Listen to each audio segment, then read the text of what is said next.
Hey, Vinny Milkus Outdoors. I'm in the truck currently, but I'm going to show you some my most underrated finesse rig currently, and it goes back to my theories in finesse fishing. So I'm going to go over this. It is actually one, like, we know everybody has a drop shot rig tied on. Everybody has a Ned rig now. Some people, a lot of us now have NACOs. Everybody has a wacky rig rigged on. A lot of us have grubs or like darter heads, for small swim baits. But what's the one thing that's fallen out of favor for most anglers?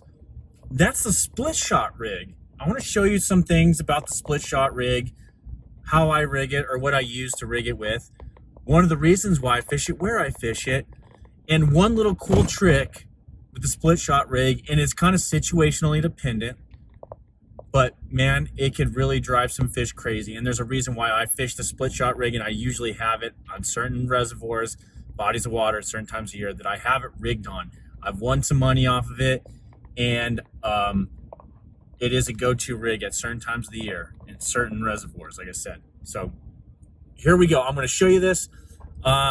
It's going to have you rethink your way of fishing finesse, because you're going to want to have this on your deck. And I don't even fish Carolina rig anymore, but I still have the split shot rig, and I use it where I would normally fish Carolina rig, because essentially it's the same thing, but just finesse-y. And of course, I love finesse fishing and I love throwing big baits. But anyway, here we go. Okay, let's get into this split shot rig. This thing is pretty amazing. So we're gonna go, or it's amazing, it's underutilized. It's one of the best finesse techniques there is out there. And for not only like the kind of compromise, whether for covering water and triggering those finicky fish. So the first thing I do, like I do with most of my finesse techniques, I have a pretty generalized rod and reel setup. So most of my spinning rods, I can interchange them for techniques just in case one gets broke or something happens to them. So like this one here, I'm an old school St. Croix Legend tournament in 6/8 medium power. Of course, I got this little guy on here, but this is what I throw my split shot rig on, and it's got a 3000 series Stratic. So I mean, they're older ones. You can, like I said, those are newer ones are fairly expensive, but you can find some older ones that are reasonably priced, and you don't need that. I mean, like, so there's some good. I've said before, there's some good deals on some rods, but that's generally what I like. That extra fast, that medium power, extra fast action for that. I like to really feel what my weight's doing, and sometimes the fish with this rig, they'll grab it, and you can feel them pull the line or hold the line and move, and that weight's kind of sliding. But anyway, so there's a couple different ways you do this. There's one way to what did I do with all my guys? There's one way where you can take your bullet weight and you put it up the line and you pinch it off with a toothpick. And then there's also new little plastic things that go and wedge on your line. Now here's the thing, I'm not against those, but I don't like them because to me it pinches the line. It provides a weak spot on there. So I typically, which for some reason when I grab my deal, I don't have one. They're in the boat still, but they're just little swivels. So like I use Spro, like the small swivel I can get, like the 30-pound swivel, like a real small one. And then I'm using a series of different weights. Of course, you can go up. I mean, these are like 16ths, 1/8 to 3/16 ounce. I mean, I use a 1/4 ounce sometimes. And then you can also use a free rig weight. And what this one does, if you run this up the line, is it helps you not snag as much if you're in some larger boulders. But anyway, so you run that up the line, and I run these two, just a glass bead between the bullet weight and your swivel. So you tie that off, and then you usually run about, I don't know, I start off with a 12 to 18 inch leader of line, and I'm running fluorocarbon straight, even though I have a backing of braid, I still don't run that to my swivel. I mean, I guess you could, but I usually put my leader maybe a little shorter of fluorocarbon, then put my bullet weight and whatnot, and make sure that it can run all the way up into the braid with no impediments. And then I tie my swivel on, which for some reason they're in the boat, but like I have a number of swivels. You can even use something like this, like a size of that, but I use those. This is just my backups. So I guess I do have them here. My Spros are they're significantly smaller than this, but you can use this. I prefer to do that. I know it makes it a little bit harder to change out things, but it's easier to change the leader, but it's a little bit harder, than, just putting a toothpick or something in there. But at the same time, those toothpicks and those little plastic wedges that go on your line, they move around, and your bobber stops, they move around, and they end up getting pushed back on your line.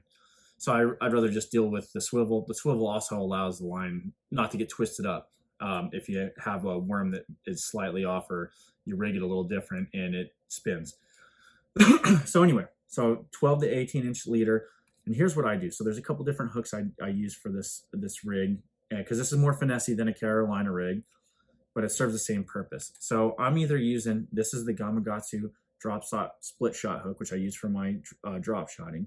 This is a larger version. I mean, I use that number 4, the number 2s and 1s and stuff like that for this rig. So here's my number 4, which I use for drop shotting, but I also use that for really small stuff on the split shot. And you just nose hook your baits with this thing. Or if you somehow wacky rig, I guess you can do that. But I'm literally just nose hooking my bait when I'm using this. And the hookups are great, especially with this rig. It seems like they really get it, and you get them right in the right spot in the mouth.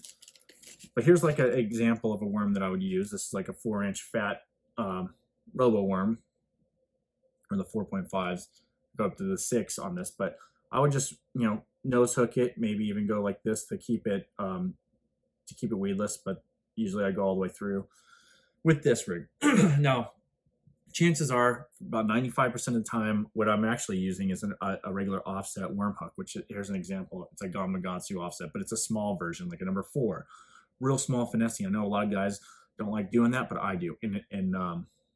And I've not had any issues with hookups and losing fish. In fact, using this split shot rig with a real finessey worm hook, goes like this, I've not had any issues with landing fish. In fact, my hookup to land ratio is super high with this, probably one of the highest techniques for landing fish. Of course, you're not burning them up to the boat. You're letting them pull drag, and you're getting them up because this hook will bend. So it's, like I said, it's a finessey technique, but I always get them hooked and I always land them. They'd hardly ever throw this.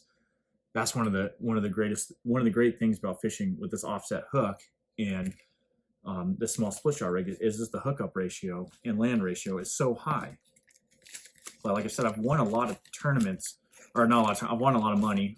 I've won a couple tournaments doing this, or this has played a key role in that. In particular, in canyony, rocky reservoirs that are at least semi-clear, clear bodies of water, to like super clear, like a Lake Mead or a Saguaro Lake or Roosevelt Lake in Arizona. These are where these tactics really work. Or Table Rock is in the Midwest. Anyway, so I was going to say this is when I really use this. Summertime, late spring, early spring, when fish are kind of active, especially for largemouth when they're coming up. When they're even in the wintertime, if they're tight to the bottom, this works. Anytime you throw a Ned rig, pretty much, only, instead of getting hung up or having fish throw the bait, you usually land them with this. Not to say that this is replacing the Ned rig, because there's certain actions that a Ned rig and like a 2-bait have that this won't have. But this does pertain to the same fishing situations you would there. Now, this really excels when you have like a really small gravelly bottom. Oh man, this is a killer technique.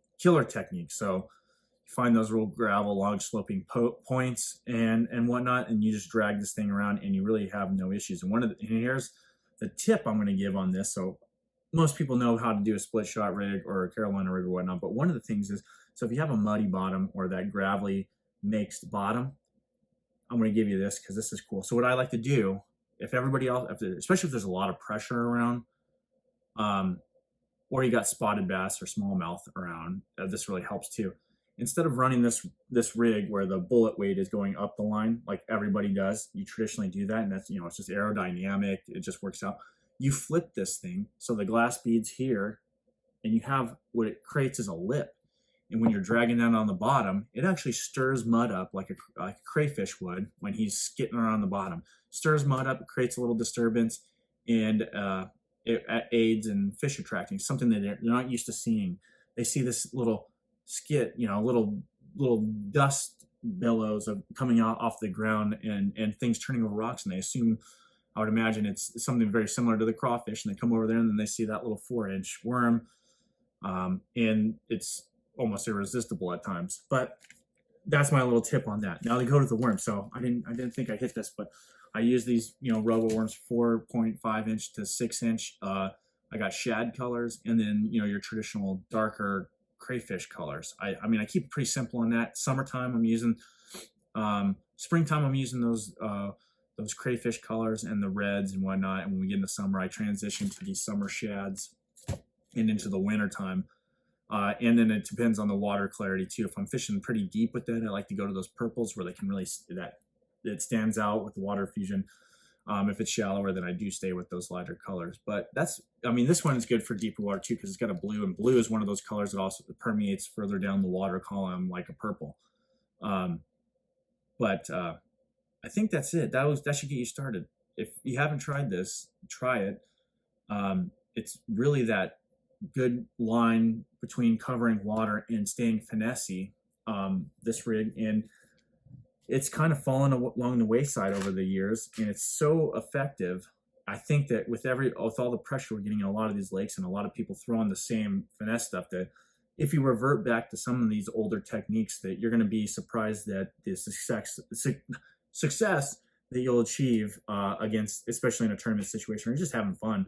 I mean, this is a good rig to rig up for a kid because you don't snag all that much.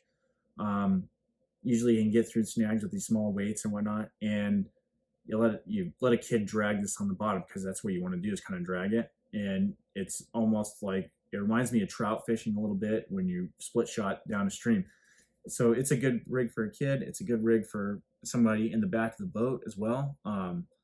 And like I said, I've won some money on the front of the boat with it, so can't argue with this thing. And I'm gonna always have it on, especially in these clear bodies of water and fishing tournaments. It's also key for 1 or 2 fish that you need to fill out a limit. This thing will get it done. Anyway, like, subscribe. I'll talk to you later.